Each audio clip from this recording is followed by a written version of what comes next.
Ladies and gentlemen, get ready for Benjamin Fuchs live. Live on a Sunday evening. Ben, how are you? How was your Halloween? What's going on? Happy Halloween. Did you go out trick-or-treating? I did not. I didn't go I did trick-or-treating not. either. But I did go to some Halloween parties. And I Cool. dressed up. Well, what were you? I was a pharmacist. There you go. I got to wear my pharmacy costume. Nice and easy. Yeah, it was kind of lame, I know, but I'm too old to dress up too much, but I had a good time. So, happy Sunday. And today, Happy Sunday. we're going to talk about one of the most hideous, even though it's not a deadly disease, it is one of the most psychologically distressing disease, and something I had when I was a kid. I don't know if you dealt. Me too, yeah. Not too bad, but I did, yeah. I didn't have it too bad either, but I had it bad enough that it was a bummer, and that's acne. And that's what we're going to talk about today. The most important thing I want to tell you about acne is nobody has to have it. Actually, no, that's not the most important. The most important thing is there's different types of acne. And Okay. so one of the issues one of the issues that we have when we treat acne is we treat all zit conditions, pimple conditions, as the same kind of skin pathology. As it turns out, there's a couple of different mechanisms behind different types of acne. The most important distinction is acne that appears in this part of the face and acne that appears in this part of the face. Okay, all right. Right? So sometimes you'll see people have a bunch of rashiness all over their face. It's red, and it's not really individual pimples or what they call technically comedones. It's more rashy. We say that it's macular. Macular refers to rashiness versus papular, which is pimply. Okay, all right. And this is not really true acne. This is more of a immune condition, usually based in food or the digestive system. I'm not going to talk about that type of acne. What I'm going to talk about today is the more typical kind of acne, which is T-zone acne. Occurs on the T-zone. Some people refer to it as male hormone acne, which is kind of a misnomer because women get it too, although they will call it androgenic acne. Androgens are, of course, male hormones. And so the most important thing I want to say about androgenic acne is even though some 55 million Americans are dealing with androgenic acne, 40, according to statistics, 40 to 54% of men and women or boys and girls between the ages of 14 and 25 are dealing with it. Some 50 million Americans are dealing with it. It's really a common condition. One of the most, if not the most common dermatologic complaint. Nobody has to have it. And pop up the first slide here. This is a really interesting article that I read many years ago. About 20 years ago, I read this article. No, that's Oops, not sorry. I'm sorry. the very first line. Yeah, we go. Yeah, this is a slide by, this is a paper that was written by a professor at the University of Colorado State University. I don't know where he's at now, but he was at CSU. And I read it when it first came out in 2002, Dr. Lauren Cordain. And Dr. Lauren Cordain has the distinction of being the creator of the paleo diet. The paleo diet, as you might know, is the diet that, or the caveman diet is what they used to call it. It is the diet that supposedly is supposed to analogize how we ate when we were cavemen. And this was all the rage. I don't know if you remember this at the beginning of the 2000s, early 2000s, late 1990s, early 2000s. And Dr. Lauren Cordain was the first guy to develop, who was the guy who developed the paleo diet. And he wrote a paper about acne. He called it a disease of Western civilization. And what he noticed was that people who live in indigenous cultures don't get acne. And this kind of is along the same lines as Dr. Weston Price, who wrote a book back in the 1930s where he went to, he was a dentist, and he went to New Guinea to check on the teeth of indigenous folks. And he noticed the people who lived on, subsisted on indigenous foods and lived an indigenous lifestyle, they didn't get acne either. And Dr. Cordain repeated, this is a review of Dr. Weston Price's information, and he kind of repeated some of the findings that Weston Price made. And he said, acne is a food issue. It's a diet issue. It's a lifestyle issue, mostly around the kind of foods that we eat and the kind of nutrition that we do or don't get, the kind of nutrients that we don't get mostly. He called it a disease of Western civilization.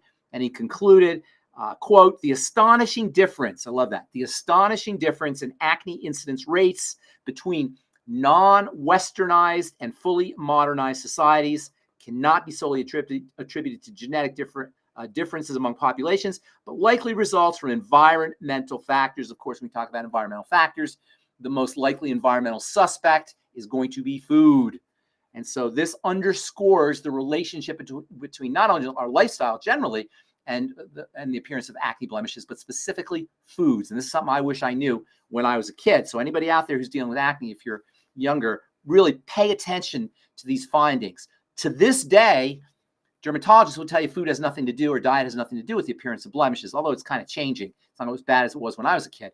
But if you're dealing with blemishes or acne and you're a kid, and you don't want to have zits on your face, and you're going out on dates, and you're psychologically distressed, because of course it's not necessarily physiologically a problem, but it's a psychological problem, or it's not associated with life-threatening injuries like a lot of chronic diseases are, but it can be physically distressing. And if it's really severe, it can be really psychologically debilitating, psychologically distressing, I should say.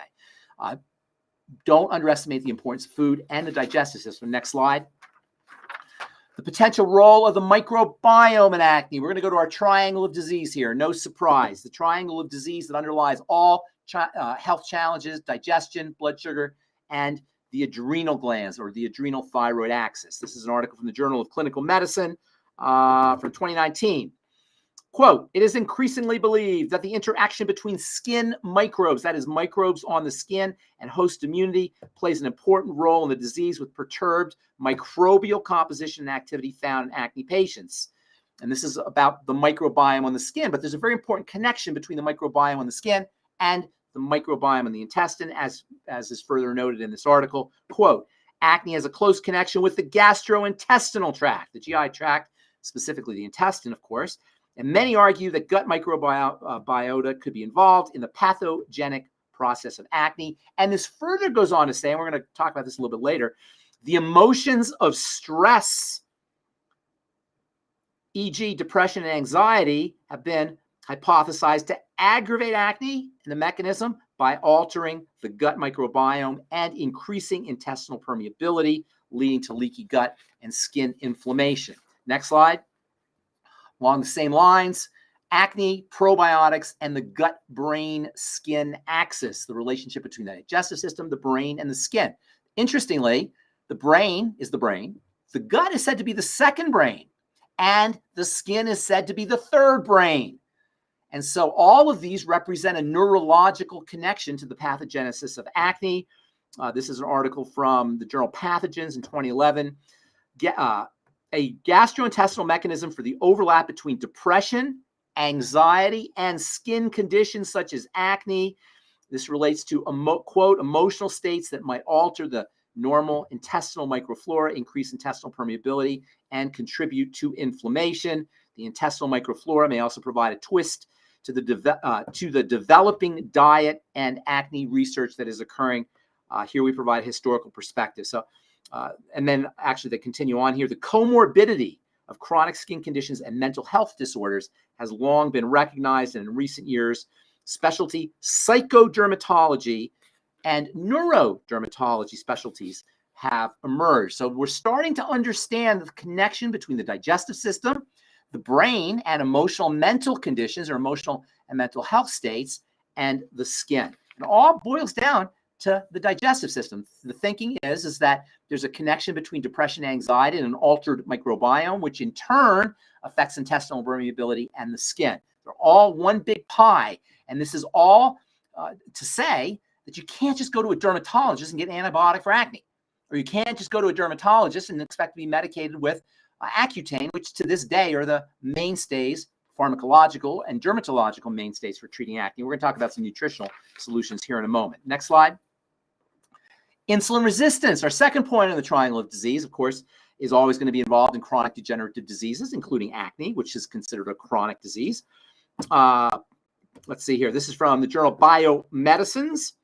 Quote, multiple papers analyzed in this review indicate that insulin resistance might be an independent factor in acne vulgaris development and should be considered when diagnosing and treating acne.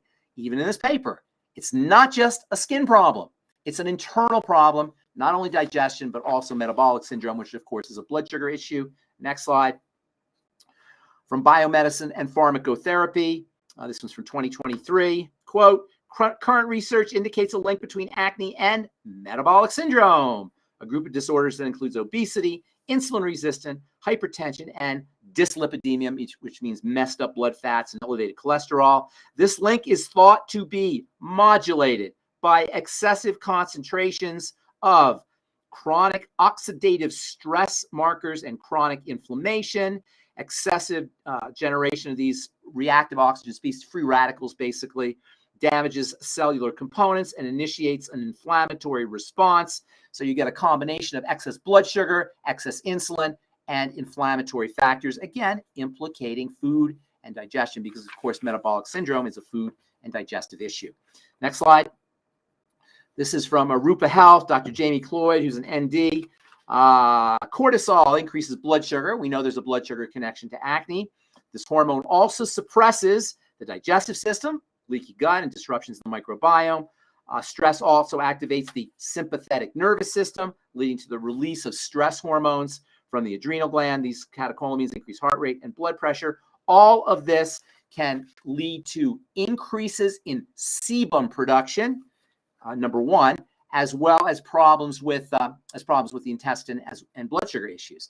Sebum, skin oils, are not the exact cause of acne, but they can exacerbate the acne condition. Bacteria in the skin feed on sebum, and you can always tell if there's a hypercortisol issue by looking at the face. And if you see oil on the skin, you're likely dealing with hypercortisol or stress issues. And as we said, stress will alter the microbiome, stress will increase intestinal permeability, stress will throw off the blood sugar system, and now stress, as we're pointing out, will increase skin oils, all of which can be associated with acnegenesis, as they say, the genesis of acne blemishes. Do we have a comment here? Somebody want to say something? Our friend Patty's here. Liam, are you there? Yeah, Patty. Hi, Patty. All right, so I don't think she has a comment, but nice to see you, Patty. Thanks for joining in. She said, I'm sorry, she said hello. We would like to say hello, Patty. Thank you so much. Hello, Patty. Okay, next slide. Diet and acne, a systemic review. That's not the one I wanted to see, but that's okay. Diet and this one's the relationship of diet. No, go back. Go back. I had a couple slides on diet, but this one's the relationship of diet and acne from Dermatoendocrinology from 2009. Let's see what they say here. The current status of the relationship of diet and acne is not clear and under debate. I love how they say that. That's the modern medical dogma, is that they're not sure yet. And in fairness, they like to be 100% sure before they actually officially state something as a fact. Fair enough. However, quote, recent studies have suggested a rather close relationship between diet and acne. And I can tell you, as somebody who's been dealing with acne personally in my earlier years, as well as in pharmacy school as a student, and then as a pharmacist, there is an intimate connection between the kind of foods we eat and acne. Number one, foods that throw off the microbiome. That is processed foods or gluten or lectins or SIBO-inducing foods, small intestinal bacterial overgrowth-inducing foods, the FODMAPs foods. Those can all be associated with acne blemishes, and then sugar in terms of metabolic syndrome and hyperinsulinemia, too much insulin in the blood, and blood sugar problems. Those can all be associated with acne, and of course, sweets and soda pop and the kind of foods teenagers subsist on. I remember I had a kid come and fix my computer a long time ago. And this is a kid, he was probably 18, 17 years old. And of course, he knew a lot more about computers than I did. And I remember him working on my computer, and he had brought a box with 24 donuts in it. And over the course of 4 or 5 hours that he was fixing my computer, he wolfed down those 24 donuts. And this kid had a face filled with acne. And I wanted to tell him something. I wanted to say something, but I didn't. And sometimes I do want to say things when I see people with breakouts, but I kind of bite my tongue sometimes because not everyone wants to hear it. But rest assured, there is an intimate connection between the kind of foods we choose to eat, specifically sugary foods, processed foods, foods that throw off the microbiome and induce SIBO and leaky gut, and the acneic condition. Next slide. Oh, well, let me do one more. I don't think I posted this one. I'm just going to read this one. This is from June 22 from the Journal of the American Academy of Dermatology. Diet and acne, a systemic review, conclusions, high glycemic index foods. And those are the foods we're talking about here. These foods that spike blood sugar and carbohydrate intake have a significant pro-acnegeic effect. And they continue with something else. And this is really interesting. Increased dairy consumption may have a pro-acne effect in select populations. The impact of, and they continue to say, the impact of diet on acne is likely dependent on ethnicity. The point about dairy is very interesting, however, and that is dairy has something in it called IGF, high concentrations of IGF. IGF stands for insulin-like growth factor.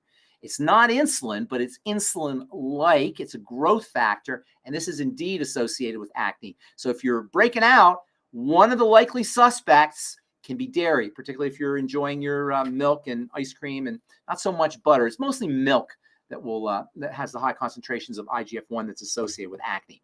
Next slide. Now we're getting some treatments for acne. The number one treatment, most people don't know this, but pharmacists know, and that's vitamin A. We learned a lot about vitamin A in pharmacy school for treating acne.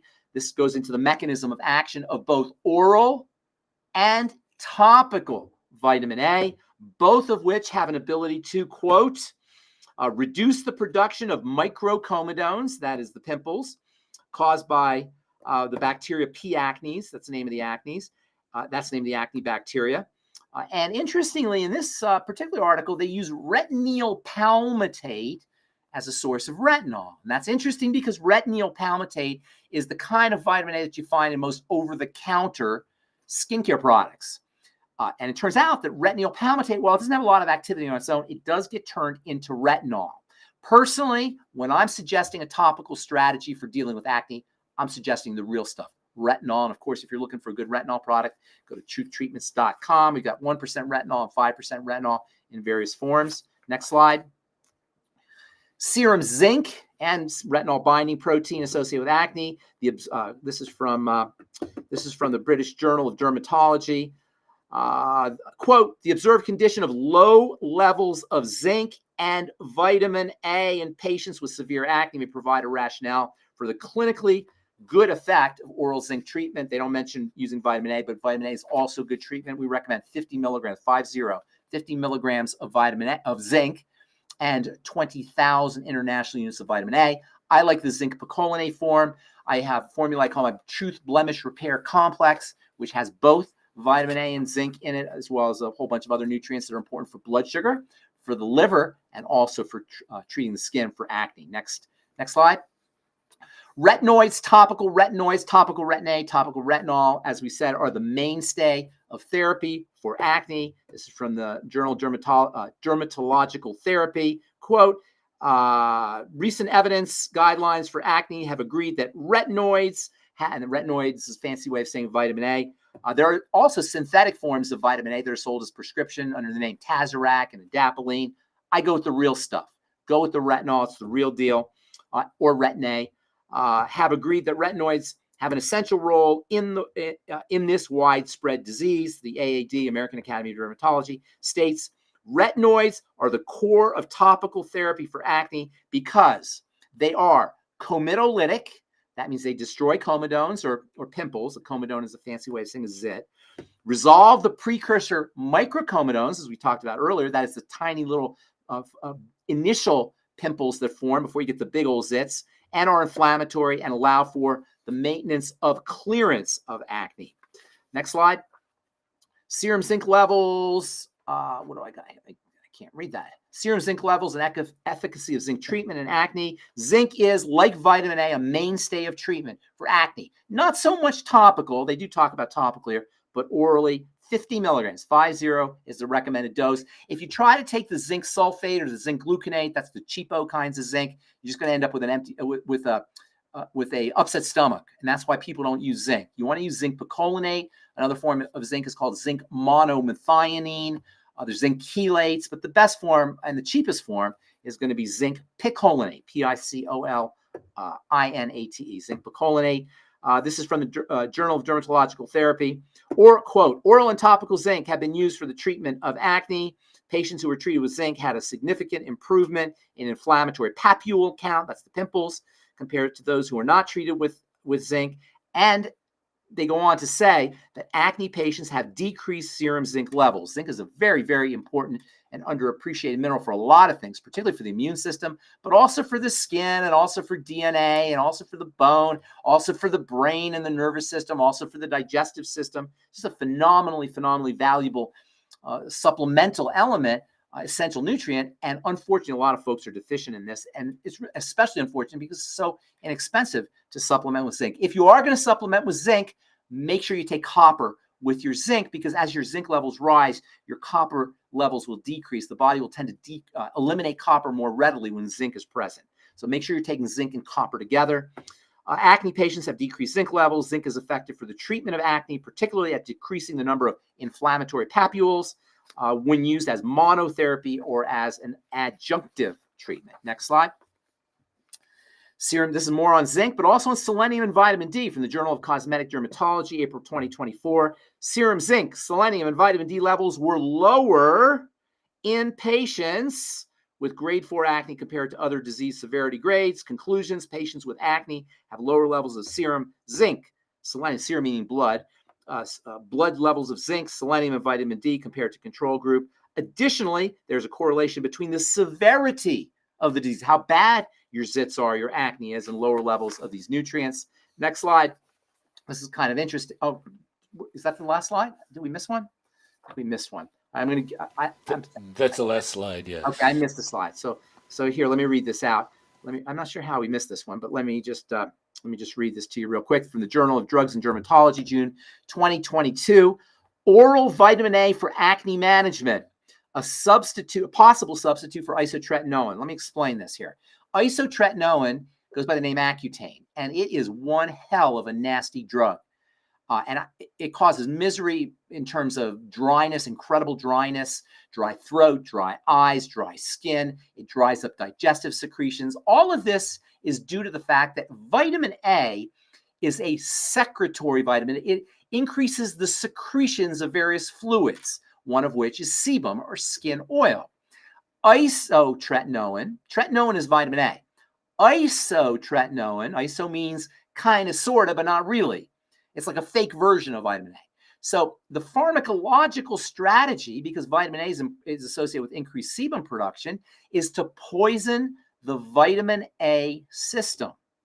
The thinking being, if we poison the vitamin A system, there won't be any sebum secretions. Well, of course, yes, that's true, but you won't have any secretions and you'll end up with incredible dryness, not to mention liver toxicity. There's also a whole issue with suicidal ideation associated with Accutane. There's also the issue with teratogenicity, birth defects associated with isotretinoin or Accutane. So for all of these reasons, it's a really nasty drug. It's best avoided.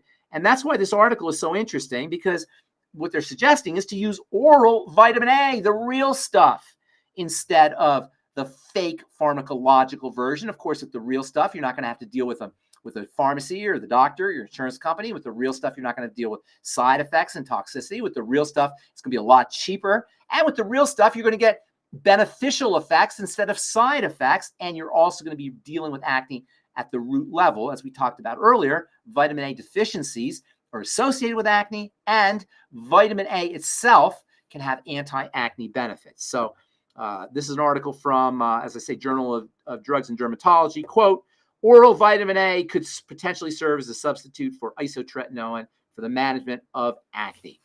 All right, in our last slide, this is really interesting about omega-3 fatty acids. Omega-3 fatty acids are anti-inflammatory. They have really interesting skin benefits, not just for acne, but for all inflammatory skin conditions, including psoriasis and eczema. And guess what else?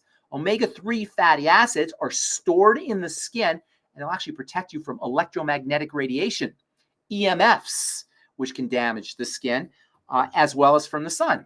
So omega-3s, like all nutritional supplements, not only don't give you side effects, they give you beneficial effects. In this article, which was published in Journal of Cosmetic Dermatology, May 2024, a couple months ago, quote, omega-3 fatty acids, and especially derivatives EPA and DHA, which are not only important for the skin, but also for the eyes and the brain and the nervous system, are essential nutrients known for their anti-inflammatory properties, which involve reducing pro-inflammatory molecules, including IGF-1, insulin-like growth factor 1, that we talked about earlier. So if you're Drinking a lot of milk or eating a lot of dairy, this is one thing. This is a supplement that you might want to consider, omega-3 fatty acids. This suggests their potential to alleviate acne severity, especially when deficits are present. Many acne patients have low levels or omega-3 fatty acid deficits. This can be increased by the Mediterranean diet, which is a diet that features seafood as well as green leafy veggies, both good sources of omega-3s.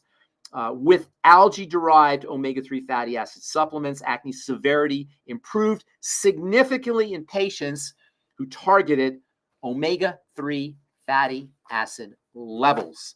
So there you go, folks. Nobody has to suffer with this scourge, which is not life-threatening, of course, but is a source of a lot of psychological distress and also is linked to hormonal imbalances and nutritional deficiencies that may be associated with other health conditions down the road if you do not correct those hormonal imbalances of nutrient deficits and the triangle of disease, the digestive system and the microbiome, the blood sugar system and metabolic syndrome, and the adrenal thyroid axis by lowering cortisol and reducing stress, psychological stress, but also inflammatory stresses from the inside of the body.